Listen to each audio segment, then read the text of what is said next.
Today we're going to go to the Word of God, and I pray as I speak the Word, this is not just a word of celebration. This is not just a word to just congratulate everybody who has been here for 10 years. Pwede ba palapakan natin yung mga nauna na first year, second year, third year, and especially yung mga na-saved na nag-join today, this year. That's amazing. And I'm so excited for what God is about to do for the next 10 years. Yes, we celebrated the past 10 years, but today, we are more celebrating the next 10 years that is about to come. At kung nandito ka, estudyante ka man, or parents ka man, I know God has a word for you. Hindi nagkataon na nandito ka because this word is specifically for you. This is a prophetic word for each one for you. Okay? Are you ready to receive the word? Okay, here's the word of God. Shall we read it? It's in Haggai chapter 2, verse 1 to 9. And this is the word of God for us today. The word of God came through the prophet Haggai. He said, "Tell Governor Zerubbabel, son of Shealtiel, and High Priest Joshua, son of Jehozadak, and all the people." And he said, "Is there anyone here who saw the temple the way it used to be, all glorious? What do you see now? Not much, right? But here's the word of God.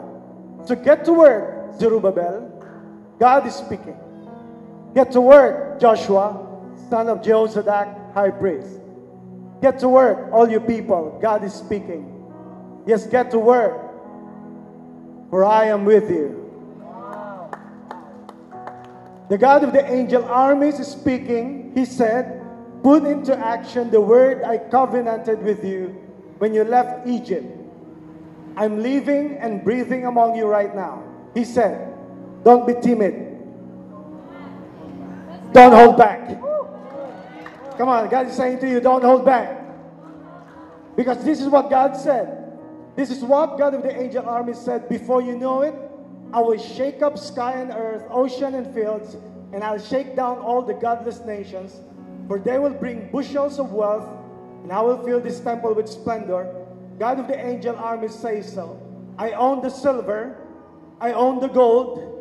Decree of God of the angel armies. Now here's a word for each one of us today. I want you to believe it. I want you to receive it. I want you to prophesy it over your life and your family, because this is what God said. This temple is going to end up far better than it started out. A glorious beginning, but an even more glorious finish. A place in which I will hand out wholeness and holiness. Decree of God of the angel armies. Today, for the message for the 10th anniversary, I'm going to speak with only 2 words. Those are the words. The word is even more. I want to declare to everybody here, you have seen God has been so faithful in your life, but there's even more. I want to declare over your life, you have seen how God healed you, how God blessed your family, but God said, there is even more. Hey, can I declare, for the past 10 years, we have won almost 10,000 to Jesus. We almost have 10,000 VIPs that we brought to the church, but God said, there is even more. God said, hey, here's the thing, we have baptized 1,000 people plus in the Lord for the past 10 years. But God said, there's even more. I want to declare to you today, you have, but there's even more. Come on, in your life right now, God is promising to you, hey, there is even more. Can you say to the person beside you, there's even more? As you take your seat. As you take your seat. Thank you, Jesus. Thank you, Lord. Amen. There is even more. There is even more. Anyone here that you are thankful to the Lord for how God blessed your family? But there is even more. Sino rito nakaranas na ikaw ay pinagaling ng Diyos this year? But there's even more healing for your family, not just for you, but for your family. Sino rito nakaranas that God has been so good to you, provided for you, for all your needs? Come on, taas kamay. And God promised to you today that you're here, there's even more. Come on, I'm just letting it sink in your heart because some of you may be thinking, oh, this is just life. This is just it about my life. But I want to declare over you, there is even more. God has been so faithful to us. We have seen a lot of people got saved. We have seen a lot of people, thousands of people that we have reached for the Lord. But here's my declaration for this church. There's even more. Come on, in Jesus' name. I am declaring for the next 10 years, what you have seen here in this platform, in this stage, this is not just about me. The next 10 years will be defined by you guys, by you people, by the leaders, because there will be even more. I am declaring leaders will be rising up. I am declaring that more people will be a giver. More people will be serving Jesus. Come on, if you are here today, are you believing for God that there's even more? Here's the amazing fact that I know today that I just learned today. Hear this. This is amazing. This is amazing because this is one of a kind. I have learned that today that we almost have 150 volunteers serving Jesus day in and day out every week, and all of them are willingly serving the Lord. 150. That's almost a half of the church. Who's attending Ayala Feliz? Come on, somebody. And here's my declaration. For the next 5 years, I'm gonna see a church that everybody is part of the equipped teams. Everybody is serving the Lord. Everybody is worshiping the Lord. Everybody is part of the equipped team. And I'm declaring for even more. Here today is a prophetic word for Jesus Christ for all of us. Dito sa promise na binasa natin, ang sabi rito, there's even more. If you're gonna realize the context here today, na-build na yung temple, the Israelites went back from exile, going back to Jerusalem, and when they came back, the first thing that they did was to build or rebuild the temple. Take note of this. Nagawa na nila yung temple, but after 10 years, after 16 years, it stopped. Tumigil sandali. Why it stopped? Because of opposition. Because of people na sabi nila, hey, pwede ba mag-join kami sa inyo para i-rebuild ang temple? But those people who are opposing the work of the Lord, instead, they created something that hampered the work of the Lord for 10 years. Tumigil ang pag-build ng temple ni God. But here comes Haggai, and he said, for the word that he said, tell Governor Zerubbabel, you know what? It takes only one man. It takes only one person to remind everybody that you may see, you may think that God is not working, but it takes only one man and one person to remind everybody that until now, God is still working. You may see Him that as if He's not working, but I want to declare to you today, He is working in your family. He is working in your life. He is working in your business. He is working in your career. He's working in your family. He's working in your children. Hey, can I tell you today and remind you, you may have encountered a lot of things, of bad breaks in your life for this past 10 years. But I want to declare today, a man to just not don't declare, but to change the course of your life. I'm declaring to you today, the season of your drought is over. The season of your conflict is over. The season of your confusion is over. The season of heartbreak is over. The season of opposition is over. I am declaring, I am prophesying today that today you're gonna see God's working in your life. And He said, you have not seen the best that are yet to come. He is saying there's even more. I want to prophesy over you that God is doing something in your life. Kuminsan hinahayaan ni Lord na something na parang akala mo tumigil, akala mo hindi nag-work out. But can I just remind you, God is a God of surprises. Sometimes you thought it ended, sometimes you thought it's a conflict, sometimes you thought it didn't work out. But God's ways are not our ways. His thoughts are not our thoughts. Sometimes He has a bigger plan for us. And you thought it ended? Can I tell you why it ended? Because God is beginning a new thing. And I just declare today, God is beginning a new thing today. He is declaring a new beginning for you. That something has to end so that He can start a new thing in your life. Kailangan may magtapos para magsimula siya ng panibago. Or else, ang tiwala natin ay dun sa mga nagawa na natin for the past 10 years. Ang danger kasi natin pag tayo ay either we achieve or either we fail. Kuminsan pag failure, nadadala tayo na akala natin wala nang pagbabago ang mangyayari sa buhay natin. Pag achievement naman, kuminsan ang tiwala natin ay dun sa achievements natin. But God is reminding you that if not of the grace of God, you can never make it. And because of the grace of God today, whatever you're gonna face for the next 10 years of your life, you can make it. Because He promised to you, there's even more. Come on, somebody. If you are here today, you are declaring in your life that there's even more. And she said in the Word, nung nakita nila na tumigil yung 10 years at di na nagtuloy, pero ang mga men of God, nagpatuloy sila to serve the Lord. And it created a new story. Can I tell you today, God is not finished with you yet. Nung sabi ko kay Lord, Lord, anong ipipreach ko on the 10th anniversary? And He gave this word. And the Holy Spirit told me, He said, you will not just be preaching. I will be moving in the midst. He said to me, I will be there.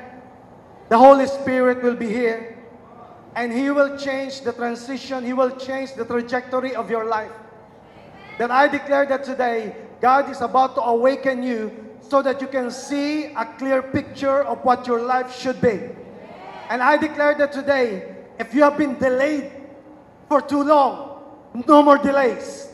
I declare that today, for this day and to the next day and to the following days, even New Year, you're gonna follow God's call in your life. You're gonna follow God's will for your life.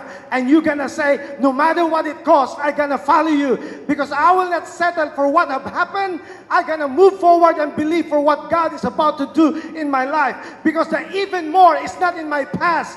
The even more is in my future. And I will not waste it. I will not waste it for my children. I will not waste it for my future. Because God promised to me, there is even more. So sabi doon sa verse, even more may gagawin ako sa iyo more than you have ever seen. Alam mo, amazing ang ginawa ni Lord for the past 10 years.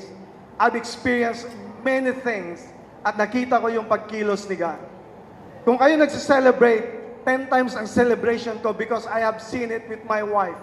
Paano nagsimula ang lahat? Di ko pa makalimutan, nagsimula ang lahat. Kaming dalawa lang. Wala akong trabaho, wala akong support. At that time, di ko alam kung saan kukunin. Pero there's one thing na solid ako. Sabi ko, Lord, maaring hindi man wala nagsusupport sa akin as of now, wala akong kasama. As long as kasama ko kayo, Lord, I'm gonna do this, we're gonna do this. Kaya today, na bumabagyo at umuulan, hindi ako nagrereklamo kasi pinapaalala sa akin ni Lord paano ako nagsimula. Kasi ang first Bible study na ginawa ko is bumabagyo din. At pinicturean ko pa yung payong namin at saka yung paa namin. At sabi ni Lord sa akin, this is a measure of you. Na kahit pa ano bang dumating sa buhay mo, itutuloy mo pa rin ba yung pinapagawa ko sa iyo?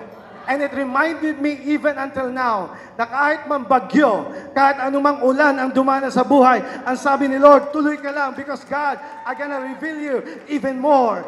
And I never saw it in my life na habang nandun kami sa Katipunan, walang lugar, walang tao, walang support, wala kaming makain or whatever. Pero it's a humble beginning. But now I can stand here and I can see the grace of the Lord. I can tell you with proof, I can testify you that God is a God of faithfulness. What He promised, He will make it come true. At ang sabi ni Lord sa akin is this. Gusto niyo malaman yung word? Ganda sa Tagalog eh. Alam mo kung anong Tagalog ng even more? Ibang meaning eh. Hindi pa yan. Sabi niya, parang malayo ah. Hindi, yun ang translation ng Holy Spirit sa akin. So I take that. Hindi pa yan. Nakita mo kung paano kumilos si Lord in the past 10 years. Sabi ni Lord, maghanda ka for the next 10 years. Hindi pa yan. Nakita mo maraming mga estudyante ang nasa-save sa mga campuses. Sabi ni Lord, hindi pa yan. Nakikita mo ang mga nasa-save sa community. Sabi ni Lord, hindi pa yan. Sabi, nakikita mo, dumadami ang e-kids, dumadami ang mga teams na nagsiserve. Sabi ni Lord, hindi pa yan. Nakikita mo mga nagsiserve sa worship and they're praising the Lord. Sabi ni Lord, hindi pa yan. Sabi ni Lord, the next 10 years, hindi lang sila kakanta on the stage. Kakanta sila sa iba-ibang lugar. And they're gonna prophesy, they're gonna preach, they're gonna win souls, they're gonna say, hey, I'm prophesying here because of the even more prophecy to this church. At sabi ni Lord, nakikita mo maraming naliligtas sa community, maraming naliligtas sa mga barangay, sa mga bahay. Sabi ni Lord, hindi pa yan. Come on, ikaw nakaranas ka na bless ka ni Lord. Sabihin mo sa katabi mo, hindi pa yan. There's even more na gagawin si Lord sa buhay mo that it will surpass your understanding. It will surpass your expectation. And that is why today, God is telling you, get ready because there's even more. So what we need to do kung may even more na naghihintay sa atin? Alam mo sabi ni Lord, first, show the verse. Ang ganda ng sabi ni Lord, very simple.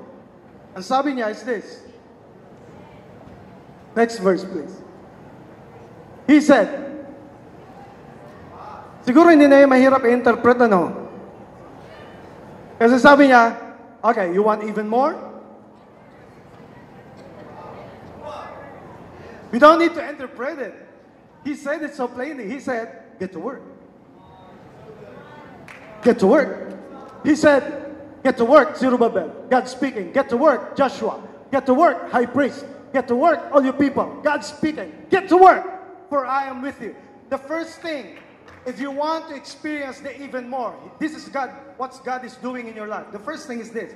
He moves you. He moves you. Why God is moving you? Because He's the one speaking. Siya nagsasalita. Siya nag-convince. Here's the greatest blessing that I have in this church. I have people that I have seen that they are working because they are not moved by me. They are not moved by ideas. They are not moved by their own ambition. They were moving, they were working, they were serving because they have been moved by God.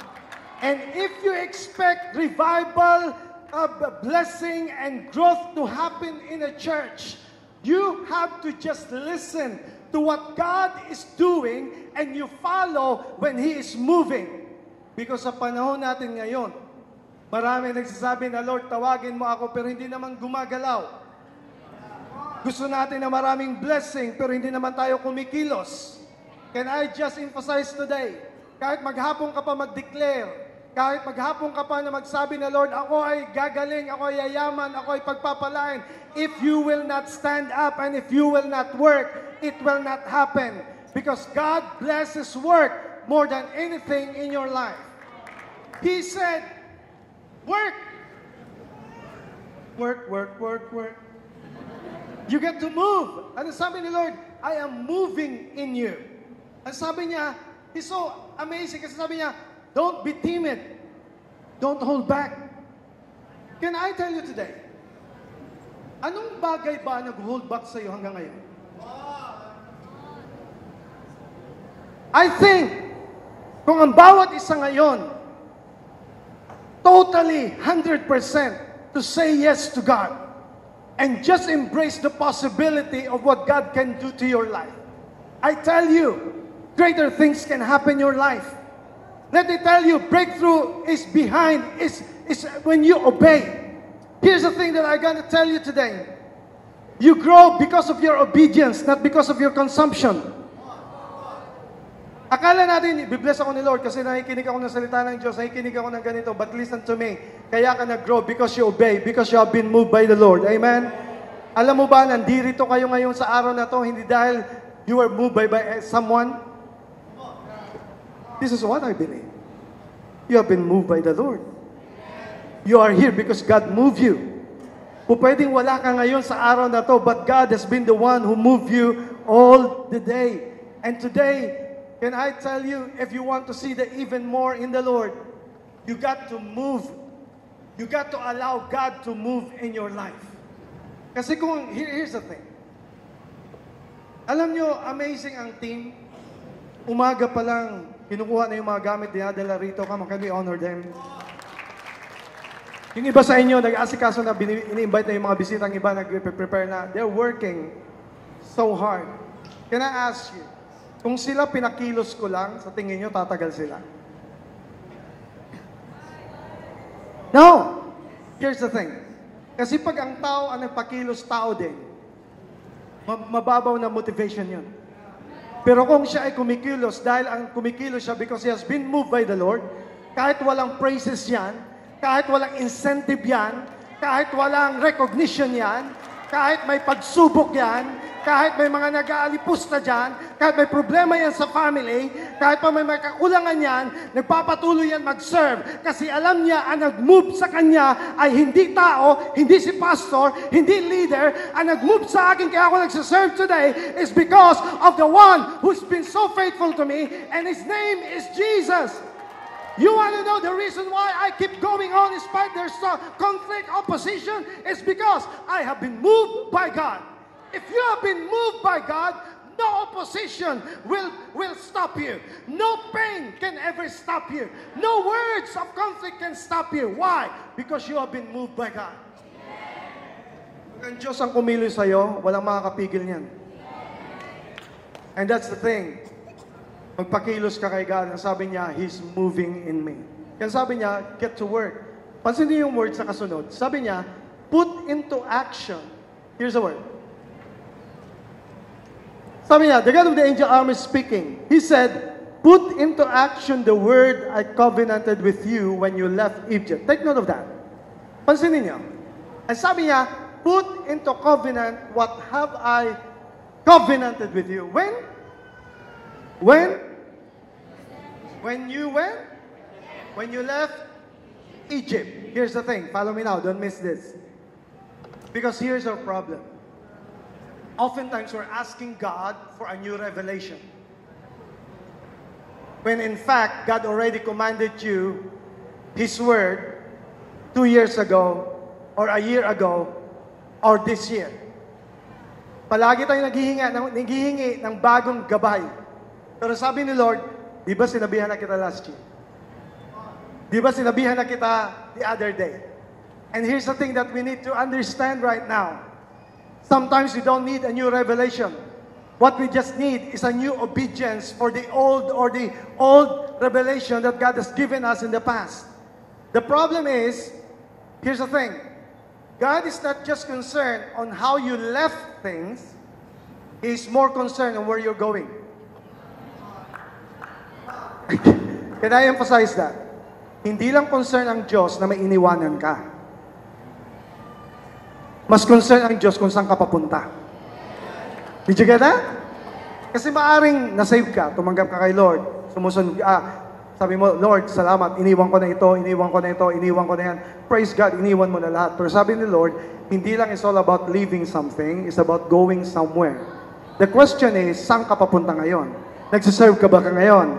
Sumusunod ka ba sa ngayon? Kasi it's not about what you have left. It's about where you're going. Amen. Can I ask you a question? For the next 10 years, saan mo nakikita ang buhay mo sa pagsiserve kay Lord? Come on. And that is why I want to challenge to you today. God's word for you is this. Allow God to move you so that you can fulfill His purpose in your life. He said, put into action. And He said, don't be timid. Don't hold back. Don't hold back. Pag sinabing don't hold back, huwag kang magdalawang isip. Pag nagbibigay, huwag dapat nagdadalawang, alam mo yun, yung, bibigay ba ako or what? Okay. Paano kaya kung ang Diyos magdalawang isip din i-bless ka, ano? Ano kaya kung si Lord, ano kaya, i-bless ba kita? Hindi, parang hindi ata ngayon, parang wala akong sa mood ngayon, Paano kung si Lord ganun din? Amen? But praise God today, when He gives, He totally gives all out. So that is why, pag tayo tinawag ni Lord na magbigay, come on, no more, don't hold back. Pag sinabi ni Lord mag-serve ka, come on, don't hold back. Pag sinabi ni Lord mag-share ka ng Word of God sa mga kaibigan mo, don't hold back. Kung tayo nga very proud sa mga ibang bagay, how much more sa kingdom ni God? How much more sa grace ni God? Kung pinagmamayabangan natin yung sinusundan natin na artista, sinusundan natin ng mga sports, or how much more that we need to be so proud of who Jesus is in our life. And that is why He said, put into action what I have covenanted to you. Kasi pag ginawa mo yan, gagawin ko yung breakthrough para sa iyo in Jesus' name. So He said, He moves you. Why? Because there are more stories to create. Marami pang gagawing kwento si God sa buhay mo. Alam niyo kung anong pinakamagandang kwento na buhay? Alam niyo kung anong pinakamagandang kwento? Kasi pag walang kwento, walang kwenta. Right? So, pero anong pinakamagandang kwento? Do you wanna know? Ang pinakamagandang kwento ay may kasama ka sa kwento. Pag puro ikaw lang, nakakasawa yon. Alam niyo kung bakit ang saya ng church na to? It's because ang kwento ko ay hindi ko lang kwento, connected sa kwento ni Tristan. Ang kwento ni Tristan ay connected sa kwento ni Rigel. Ang kwento ni Rigel ay connected sa kwento ni Stephen. Ang kwento ni Stephen ay connected sa mga fans na nagpa-follow sa kanya. Ang kwento ni Wilson ay connected sa kwento ni Art. Ang kwento ni Art ay connected sa kwento ni Carmi. Ang kwento ni Carmi ay do you understand bakit it's so beautiful when you allow God to move in your life? Because when God changes you, it follows that you will be changed and other people will be changed as well.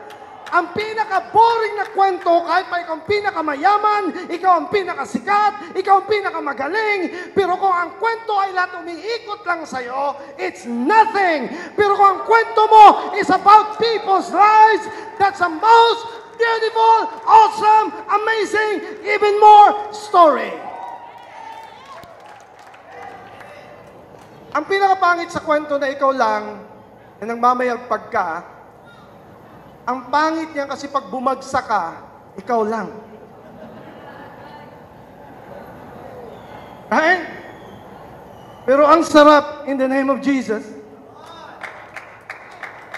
Lahat tayo dito may kwento, walang perfect dito, right? Tingnan mo katabi mo, hindi mo kang perfect. Mukha lang. But you will attest to me na lahat tayo may pagkukulang, lahat tayo may mga pagkakamali. Tingnan mo yung katabi mo, paano niya napagtagumpayan lahat ng mga failures sa buhay niya, paano siya nag-survive, hindi na nag-survive, paano nag-thrive. Alam mo doon sa kwento na yun, nakikita lang natin glory, right? Pero hindi na nakikita yung mga sacrifices. Hindi nyo nakikita yung mga counseling.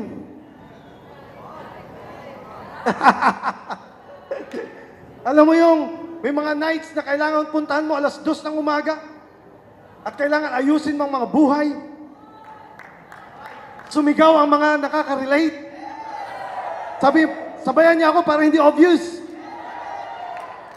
Pero you will be reminded, here's the thing, nakakatuwa tingnan ang buhay ng mga binago ng Diyos kasi dati hindi sila ganyan. Pero sila binago ng Diyos because, you know, hindi sila nag-iisa sa kwento ng buhay nila. And I want to tell you today, kaya today ang sineselebrate natin ay hindi yung kagalingan natin, hindi yung good natin, kundi yung kabaitan ng Diyos na kahit tayo ay sumasabit, palagi pa rin siyang nandyan at ay binibigyan palagi ng pagkakataon. He moves me. Kaya sabi ni Lord, don't be timid, don't hold back. Ba't ka pa mag-hold back? Noon nga, pag-inuman. Sky's the limit! Akong bahala. Kahit magkautang-utang ako. Todo na to. Kahit walang uwian. O hindi ko ito sinasabi. Kinikwento ko talaga. Tunay na nangyari ito. Amen? Amen? Walang uwian to. Tapos ngayon na-save ka. Sumusunod ka kay Lord. Binibigyan ka lang ng pagkakataon na ikaw ay mag-serve. Hindi naman overnight. Sabihin, parang ang hirap naman yan. Come on, somebody. Parang, mas magbibigay lang ng tithes, bibilangin pa. Grabe naman, kapag kailangan na. Eh, bakit nun sky is the limit? Bakit ngayon puro na limit?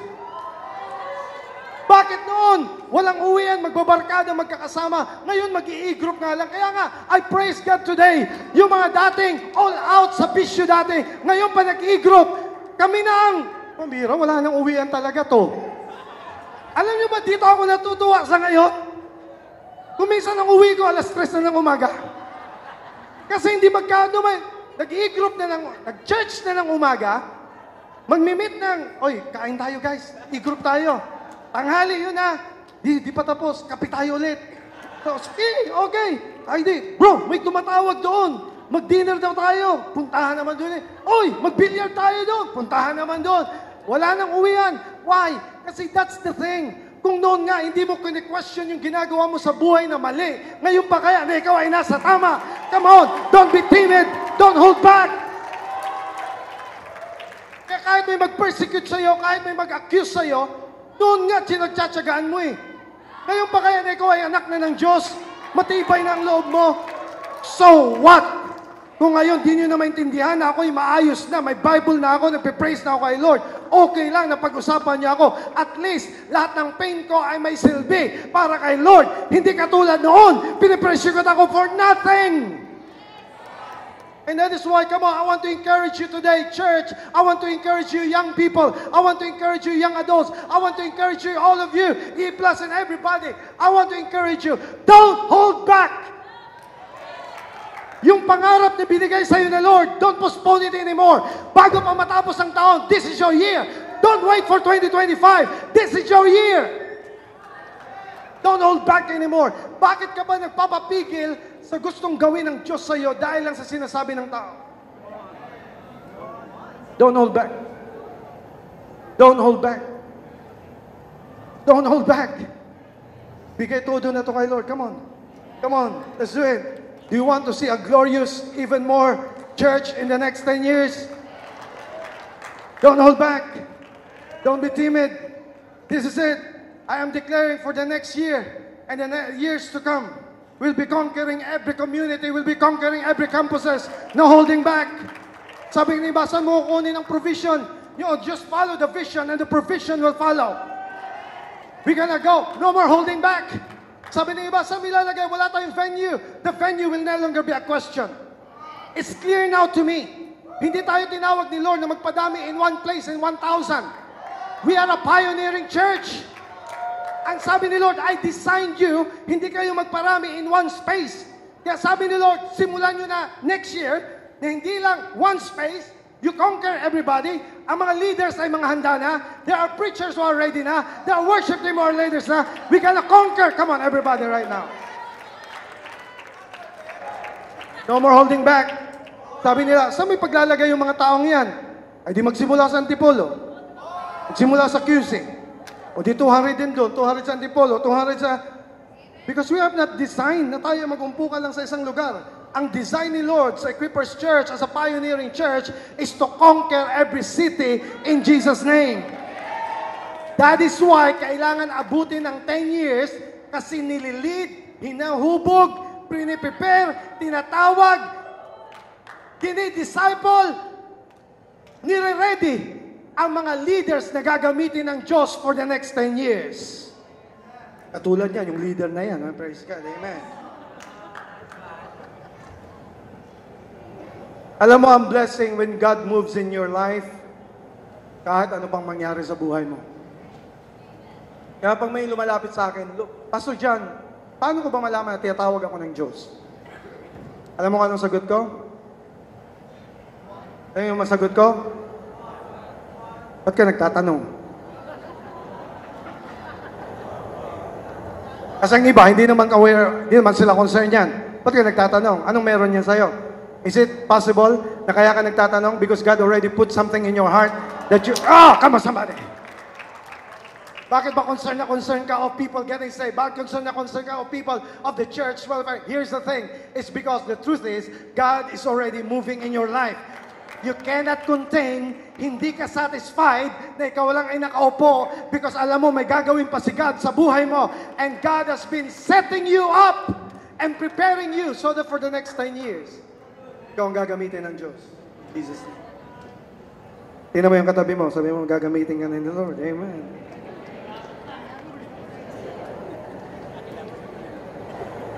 Sabi ng isa, gamit na. Ay di sagutin mo rin, even more. Can I tell you this? 10 taon, many people, many pastors quit, many people, many leaders quit. But I can tell you, yung energy na meron ako on the first year, God has revived me on this first year. I understood now the opposition. I understood now the conflict. I understood the pain. I understood the trials. Kasi sabi ni God, hindi mo man napapansin kapag ang isang tao binibreak ko, hinahanda ko siya because I'm gonna build something greater. And you got to get ready of what I'm gonna build. So that I have to strip everything so that you will start again with me. Not because of your achievements for the past 10 years. Sabi ni Lord, simula ulit tayo. Ibang level nga lang. Hindi number 10, 11 na. Start to 1, pero may 10 na. And I'm so excited. I tell you, I'm so excited for these coming days. I'm so excited for these coming days. Next. Basahin niyo yung verse kung anong gagawin ni Lord para ma-realize niyo yung even more. Ito ang marami ayaw dito. Yun lang. Sabi ni Lord, sabi ni Haggai, grabe naman Lord. Sabi mo, don't be timid. Don't hold back. Sunod na verse. Basahin niyo. This is what God of the angel army said. Before you know it. What? Before you know it, I will shake up sky and earth, ocean and fields, and I'll shake down all the godless nations. Number 1, He moves you. Number 2, He shakes you. Why? Because there are more surprises to be revealed. Alam mo kung bakit niya sinishake? Pakita mo yung kasunod na verse. Bakit niya kailangan i-shake? This is amazing. Do you want to know why God is shaking you up sometimes? This is what God said. I'll shake down all the godless nation. Why? Why? Why? Why? Because they will bring bushels of wealth, and I will fill this temple with splendor. Can I declare to you today the reason why God is shaking you up? Because He is preparing you for a shocking blessing. He is shaking you up. Niyuyug-yug ka niya because He is about to reveal something greater that you have never seen in your life. He has to shake you. Alam mo, ayaw natin ng shake. Ang gusto lang natin ay mango shake. Sino rito ang favorite niyong inumin ay shake? Mango shake, avocado shake, coconut shake, chocolate shake, milkshake. But I know you will agree with me. Paano kung ang ingredients na yon ay hindi isi-shake? Kaya nga tinawag na shake so that hindi mo kayang kainin ang yelo as it is. Kailangan ilagay sa blender, ilagay ang mga ingredients, ihalo lahat, at kaya mo kainin ang mangga as it is. It's good. Pero iba pag blend. Kasi may mix na ng milk, ng ice, at ng ibang ingredients. Will you agree with me that the reason why it tastes so good because it has been shaken up? You will agree with me that the reason why it's shaken up because it turned into a different shape. So can I tell you the good news? Bakit nakakaranas ka ng grabing pagsubok? Nakakaranas ka ng grabing pag-shake ng mga situation? What if I will tell you the good news today? The reason why God is shaking you up because He's blending you in a different shape so that He can use you, so that you will be more beautiful and the more you will become sweeter in this world. Imagine mo kainin mo ang shake hiwa-hiwalay. Wala pa akong nakikita ng ganyan. Pero lahat tayo tong tuwa sa shake kasi kailangan i-shake so that you will be shaped to a different form.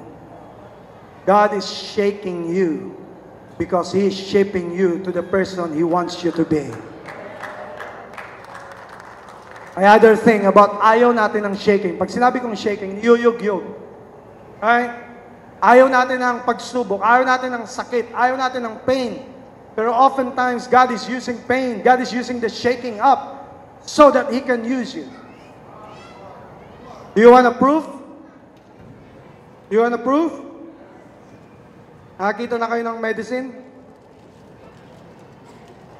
Yung liquid na medicine? May napansin kayo doon na label?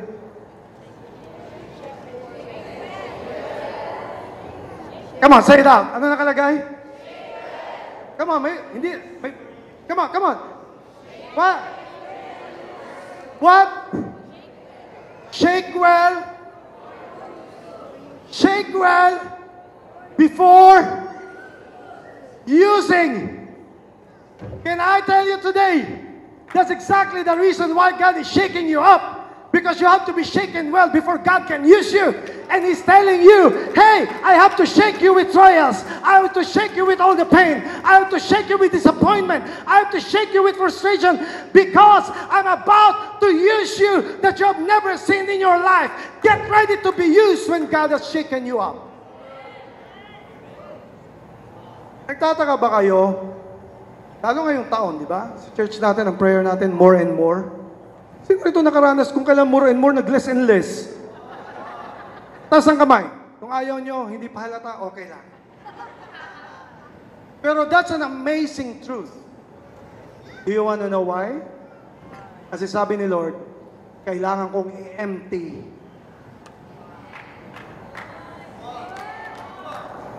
Kailangan kong sairin ang paglalagyan kasi maglalagay ako ng bago. Can I tell you the good news today? Hindi ka nawalan. May darating na grabing pagpapala. Nilinis lang ang paglalagyan.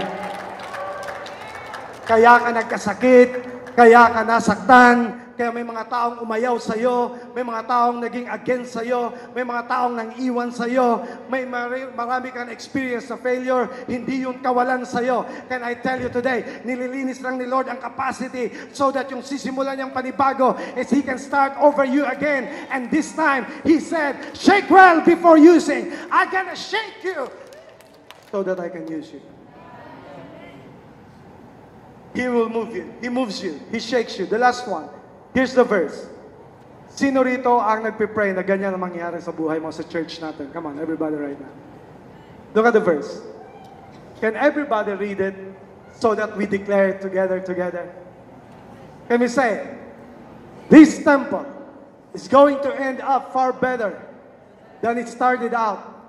A glorious beginning, but an even more glorious finish. Walang sinimulan si Lord na mababangka. Di ko makalimutan nung tayo nag-gather sa Faith Fellowship Center, e-kids nila. Di ko makalimutan yung pastor doon na nag-care sa atin, na nagpatuloy sa atin. Actually, kinuha na siya ni Lord. Pero di ko makalimutan ang advice niya.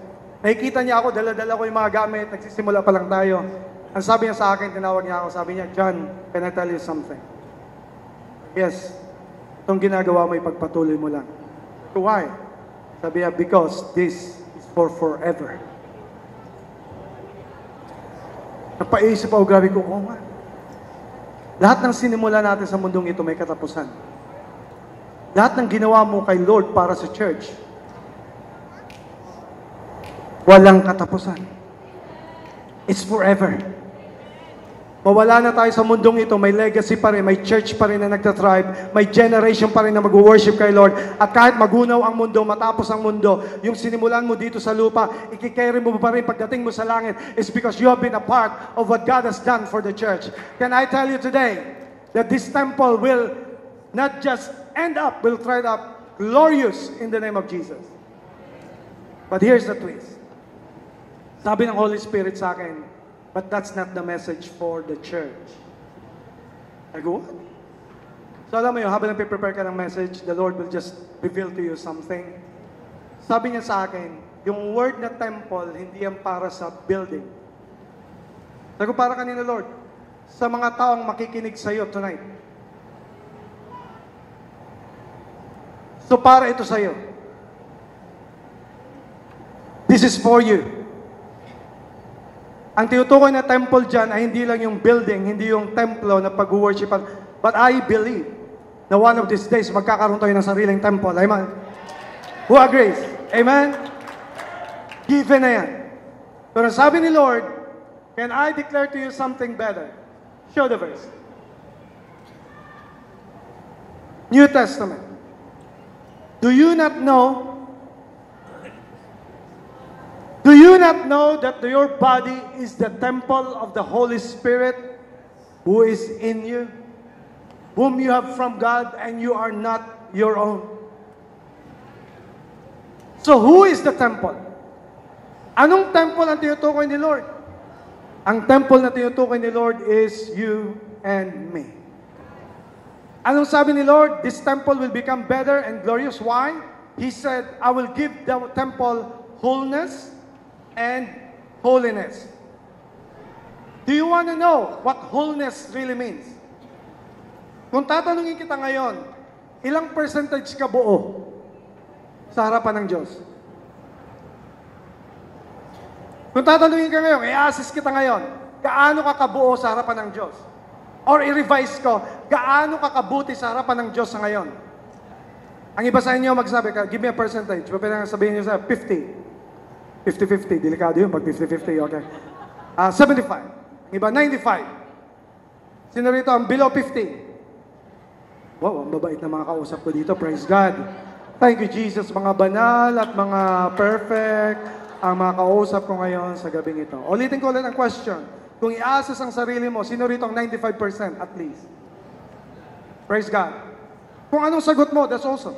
Sino rito ang 80? Sino rito ang 75? Passing grade. Sino rito ang 60? Sino rito ang 50? Sino rito ang 40? Sino rito ang 30? 20? Di, mga banal talagang kausap ko dito. Praise God. Amen. Baka nga ako magsabi 5%. Pero regardless ikaw ay 99% at 5%, the Word of God says, for all have sinned and come short of the glory of God. Kahit pa ikaw 99.9%, hindi ka pa rin aabot sa glory ng Diyos. Wala ni isa man dito ang buo originally. Lahat tayo ay broken. Lahat tayo ay sinful. Pero bakit sinabi ng verse that I will give you wholeness?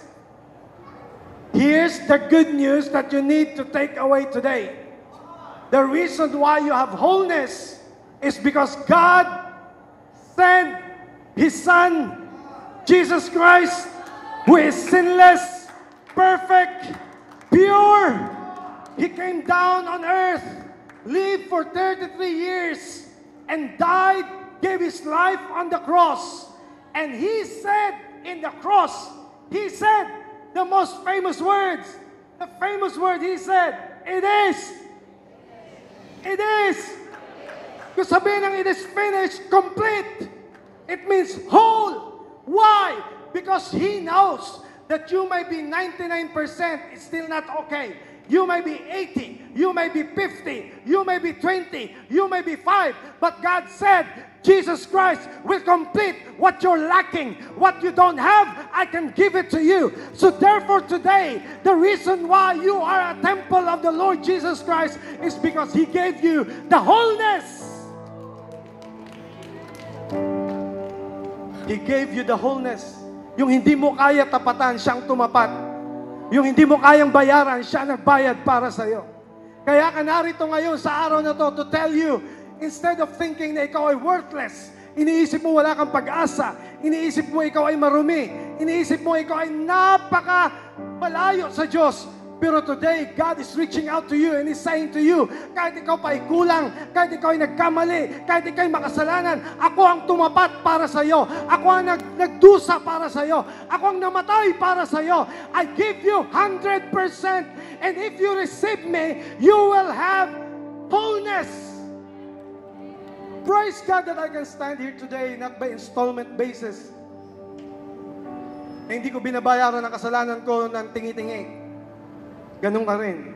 Praise God, we can stand here today because Jesus Christ paid it whole. It's complete. It's fulfilled. It's finished. Is there anyone here thankful that Jesus Christ paid it all? Paid for your sins, past, present, future.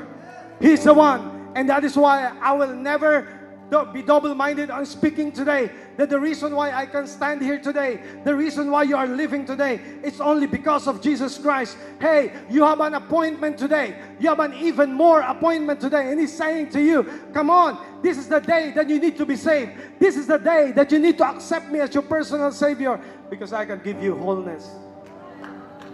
Ano ang kulang sa'yo ngayon? Sabi ni Lord, I'm gonna give you the wholeness that I can give to you. All you got to do is receive. But here's the thing. Yung pangalawang pangako niya, sabi niya, hindi lang wholeness, sabi niya, holiness. Question ko ulit, yung mga perfect na mga kausap ko ngayon. Meron ba ritong holy?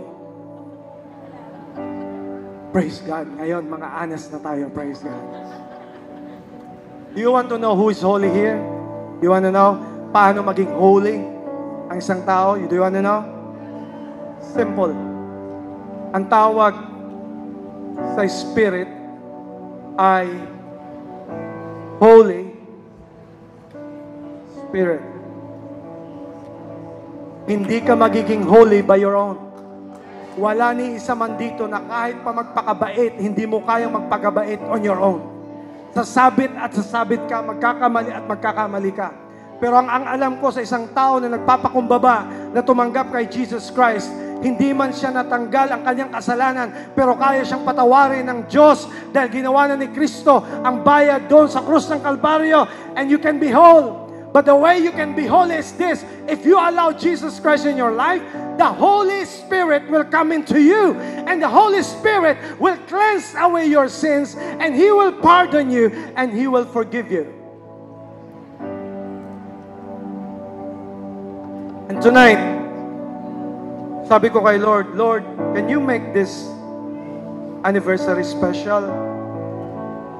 The Lord asked me, what do you want? What is your prayer? What is your request? Sabi ko kay Lord, Lord, can the Holy Spirit visit us tonight?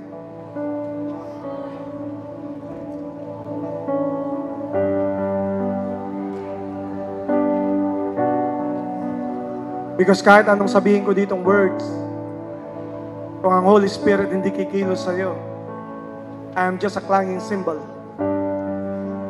But I believe today, the reason why you are here, because finally the Holy Spirit got you. And I just believe in the power of the Holy Spirit tonight, that somebody here, one of you here, you have been fighting a battle that you can never win on your own. God said to me to tell you, this is your night. Tonight, this is your freedom day. God is saying to you, somebody here has been struggling on how you're gonna follow Jesus. Hindi mo alam kung susulong ka o aatras ka. Today, God will give you a full clarity that He will say to you, follow me. Today, I can feel it in my heart. Somebody here is fighting an addiction that has never gone in your life. Today is your freedom day. God is about to release you. I can feel somewhere there na nasa taas, may mga kabataan na is battling with something. Pero pinadala ka din God today so that sabi ni Lord, I want to set you free. And the Holy Spirit can set you free. I can see some of you getting away from some things na di mo maalis sa buhay mo. Some of you have been abused. Some of you na may naranasan ka in your family. Sabi ni Lord, today is your day. Ngayong araw na to, He will set you free.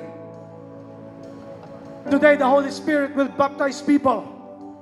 The Holy Spirit will touch one of you here. He will touch you so strong that today is a day that we're going to worship the Lord. We're going to praise the Lord from all our hearts. And today, I declare in the name of Jesus, the Holy Spirit is working out something in your heart and saying to you, this is our moment. Tayong dalawa mag-usap. I can feel even somewhere here. There's somebody here na grabe ang kasalanan mo in the past. Hindi mo mapatawad ang asawa mo. Hindi mo mapatawad ang pamilya mo. But today, dinala ka ni Lord today para sabihin ni Lord, this is it. Enough. Today is your freedom day. This is the day you're gonna release it. This is the day you're gonna let it go. Yung bitterness, yung heartache and everything. I can sense something here. Somebody here, hindi ka makatulog dahil sa kasalanan na nagawa mo 3 years ago. Hanggang ngayon, hinuhunt ka pa rin. Sabi ni Lord, I'm here. I am here. I'm about to touch you and about to heal you and about to set you free. Somebody here, you have been so hurt with your past relationships. You have been so broken. You have been so wrecked. But today, sabi ni God, can I make you whole again? Can I make you whole again? Sabi ni Lord, I know everything. Yung shame, yung guilt, pira-piraso ka na. Sabi ni Lord, ibigay mo sa akin lahat ng piraso, bubuuin kita ulit. Come on, I'm not just preaching here. I am declaring that God is about to heal someone today. You have been backslidden for the past years. Malayo ka sa church, malayo ka sa Diyos. Today is your homecoming day. Today you're gonna say, Lord, can we start again? Lord, I want to serve you again. This is your day. And God is telling you, I can do even more than you know. And today, I want to declare, somebody here, not just somebody, all of us here will be touched by the Holy Spirit. The Holy Spirit will baptize people today. The Holy Spirit will touch people today. The Holy Spirit will save someone today. The Holy Spirit will set you free in the name of Jesus. So why not here, as we make this day significant for you, can we all stand up? And as we experience the name of Jesus, it's Jesus. Come on, the Holy Spirit is here. He is setting you free. He set you free.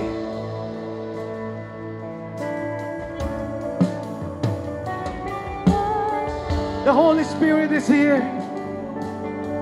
And He's touching you. And He's about to release you in Jesus' name. He's about to release the more and more for you. The healing. In the name of Jesus. Jesus. We want more. We want more. More of you. Thank you, Lord. We want more. We want more until you do. Thank you, Lord. We want more. We want more. Thank you, Lord. More of you. Holy Spirit, you are now moving right now. Touch, Lord. Heal. Save.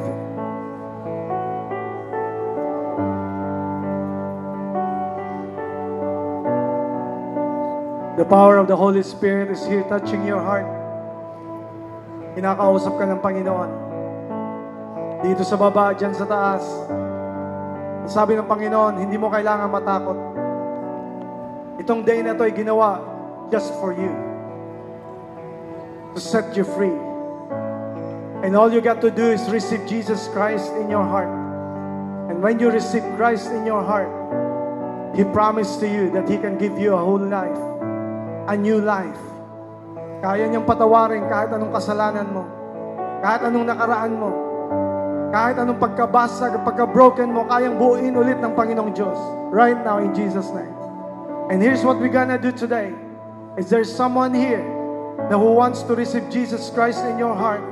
If you want to receive Jesus Christ in your heart, habang na kayo ko nakapikit, if that's you, you want to receive Jesus in your life and God wants to make you whole, can you just lift your hand so that I can pray for you? Is there someone here? You can lift your hand. If you want to receive one hand there, praise God. Another hand there, praise God. Is there anyone there? How about yan sa taas? Can there someone here who wants to receive Jesus Christ in your heart? There's another hand there, praise God. Another hand, praise Jesus. Is there more? There's another, more. Plenty of hands right here. Praise God, sir. Praise God, mom. Praise God. In the name of Jesus, praise God. You want to receive Jesus. But here's the thing today. Hindi lang ang mga taong tatanggap kay Jesus today. Today is about you being touched by the Holy Spirit. And the Holy Spirit is about to change someone's direction today. He's about to touch you so personal na ibibigay niya sa iyo ang direction kung saan ka pupunta. And He's about to release you. Someone here also, God is about to release you from your sins and shame of the past. Mga pagkakamali na nagawa mo. If that is you and you want to receive that healing, if you want to receive that restoration, if you want to release something in your heart, lift your hands. No one's looking around. No one's looking around. Just lift your hands if that's you. Praise God. Another hand. Praise God. This is not just about the visitors. For all of us. Come on, in Jesus' name. Praise God, sir. Praise Jesus. He's about to release you. Everything that happened in your life, sabi ni Lord, hindi pa huli ang lahat. Lahat ng nabasag sa'yo, sabi ni Lord, bubuhayin niya ulit. At mas grabe pa yung gagawin niya sa'yo in your life, in your remaining years, in Jesus' name. Come on, lift your hands in Jesus' name. And here's the Holy Spirit, what's about to do. If you want to be baptized by the Holy Spirit, if you want to experience the Holy Spirit, yung man nagtaas ng kamay to receive Jesus Christ, if you want to experience it, here's what I'm gonna do. And this is the Holy Spirit's move. Okay? As we sing the song, we're gonna come here forward. Yung mga nasa taas, hihintayin namin kayo na pumunta kayo rito sa baba. Because that's your decision to follow Jesus Christ. We will wait for you. But as we gonna sing, lahat na nagtaas ng kamay, you want to experience Christ or you want to experience the Holy Spirit, as we sing, you come here in the front and give your life to Jesus as you receive. Come on, come. Come in Jesus' name. In Jesus' name. Something new again. Revival within. Come and do something new in us again. Yes. Do something new again. Give way. Fresh fire, fresh wind. Come and do something new in us again. Do something new again. Revival within. Come and do something Jesus. new in us again. Thank you, Lord. Do something new again. Fresh fire, fresh wind. Come and do something new in us again. Do something new again. Revival within. Come and do something new in us again. Do something new again. Give space. Come on, we're gonna wait for you. I don't know how the Lord spoke to you, but today is your day. As you receive the Lord, as you receive the Holy Spirit in Jesus' name. Oh. Come on, as we sing. Come on, we're gonna wait for you. Give space to people. Many people are coming down and receiving Jesus. There's space here. Guys, help me out. Can you help all those people who are coming? There are more people coming. There's space here. Do something new again. Come, give room to people. Good room. Here. Yes. Do something new in us again. Yes, Lord. Do something new again. Yes. Come on. Fresh fire, fresh wind. Come and do something new in us again. Oh. Do something new again. Revival within. Come and do something new in us again. Do something new again. Fresh fire, fresh wind. Come and do something new in us again. Do something new again. Revival within. Come and do something new in us again. Do something new again. There's more people coming. Come on. There are more people coming. I We will wait for you. Today is your special day. Something new again. Church, help out. Revival within. Come and do something new in us again. Do something new again. Fresh fire, fresh wind. Come and do something new in us again. Something new again. Jesus. Revival within. Come and do something new in us again. Come on, everybody. Come on. Something new again. Just talk to the Lord. Just pray to Him. He's about to touch you. Come on. Here in the front, up to the back. Just worship. Just worship. Praise Him.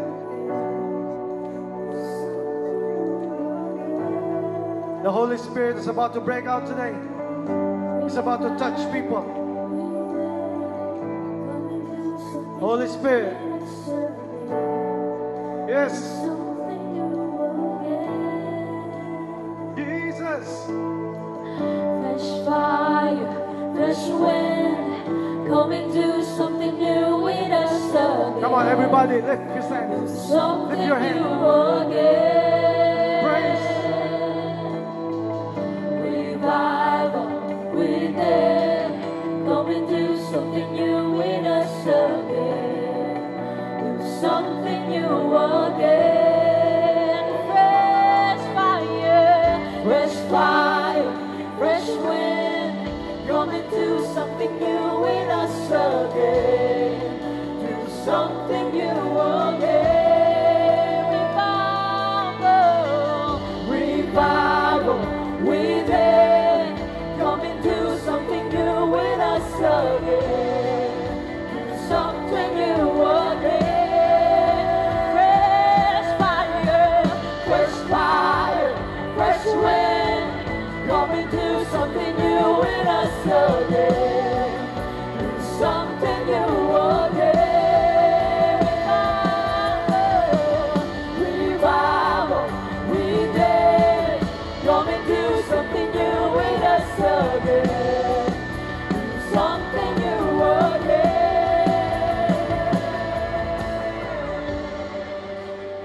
Come on, church, can we clap our hands for these people who are here? So ako po'y mananalangin, gagabayan ko po kayo sa panalangin. Ito po'y pagtanggap kay Kristo sa ating Panginoong Hesus. Yan ang unang prayer na gagawin natin. Church, sabayan natin sila. So lahat po na narito sa harap, if you want follow me, this is a prayer of accepting Jesus Christ, pagtanggap kay Kristo. Pwede ko po bang hilingin na lahat nakapikit para hindi po kayo madistract? Pwede ko bang hilingin na you can lift your one hand? Pwede ba itaas niyo yung kamay? It's a sign of surrender kay Jesus Christ. At sundan niyo po sa napapakinggan kong boses ang iyong panalangin. Ito po ang panalangin. Panginoong Diyos, maraming salamat po na ako'y minahal mo kahit ako'y makasalanan. Na sa araw na to, binibigyan mo ako ng bagong simula, ng kapatawaran ng aking mga kasalanan. Salamat, Panginoon, na namatay ka sa krus para sa akin.